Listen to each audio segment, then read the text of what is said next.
Hi, for today's lesson, we'll be learning about tangent lines in calculus.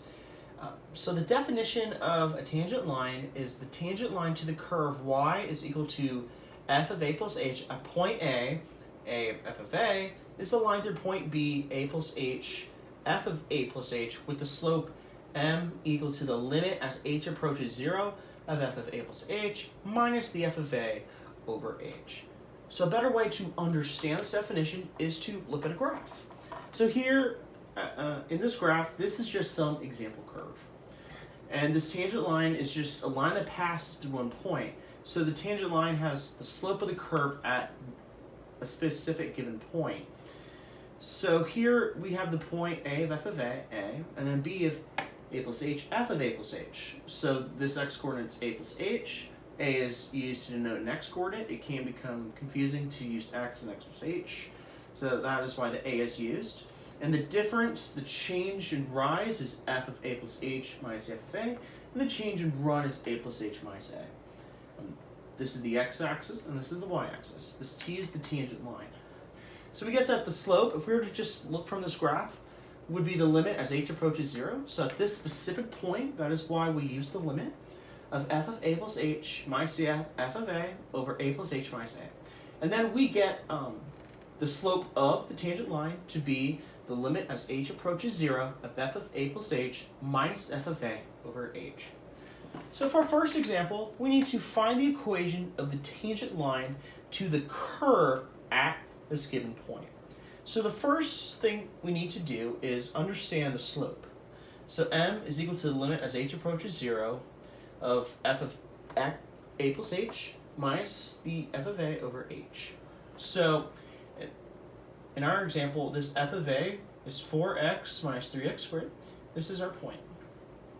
So our slope is equal to the limit as h approaches 0 of 4 times x plus h minus 3 times x plus h squared, this term, subtracted by our original y equation. Now the x plus h is substituted in for wherever there's an x. So this x term, this whole thing becomes x plus h squared. So now we take terms and distribute, and we also find that some terms do cancel out. And then when we get our limit as h approaches 0 of h of 4 minus 6x minus 3h over h, these h's cancel out. And after evaluating this h at 0, this cancels out, and we get that our slope is equal to 4 minus 6x. So our slope is some form of a line. Now to find the slope at this given point, we plug the point 2 in for x. So plugging this value in, we get m equal to 4 minus 6 times 2, which is equal to negative 8. Now from algebra, you may have learned that the slope is equal to change in rise over change in run. So it is actually equal to change in y over change in x. So we can now use the slope point form. Y minus y1 is equal to m times x minus x1. You could use y2 minus y1, y3 minus y2. It doesn't necessarily matter as long as we understand that the change in 2 y coordinates is equal to the slope times the change in 2 x coordinates. So now plugging in these points, we get y minus negative 4 is equal to negative 8 times x minus 2. And then after evaluating this, we get y equal to negative 8x plus 12.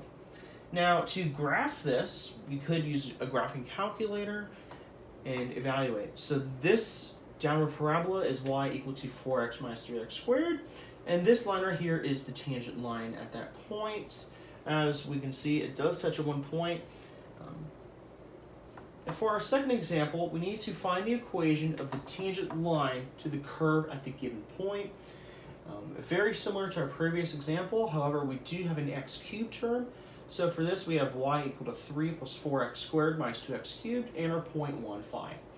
Now, please note that this actually is a derivative, the formal definition of a derivative. The further you go along in calculus, you'll learn about derivatives. They are instantaneous rates of change. So we can use derivative rules rather than using the formal definition. You will get the same slope using the formal definition, it'll just take longer. So some derivative rules that we need to use for this problem are the derivative of constant is 0, and the derivative of x to some nth power is equal to n times x to the n minus 1. So our slope is actually equal to the first derivative of this function. So it is equal to the derivative of 3 plus 4x squared minus 2x cubed, which we get to be 8x minus 6x squared. So as we could see, using derivative rules does save a lot of time and effort. So now that we have our slope in terms of x, we need to evaluate the slope at this given point. Our point is 1, 5. So we plug 1 in for x, and we get our slope to be equal to 2. Now from our previous example, we're also going to use the slope point form. So y minus y1 is equal to 2 times x minus x1. So y minus 5 is equal to 2 times x minus 1. And then after evaluating, we get y equal to 2x plus 3. So this downward curve is y equal to 3 plus 4x squared minus 2x cubed. And this tangent line going right here is y equal to 2x plus 3.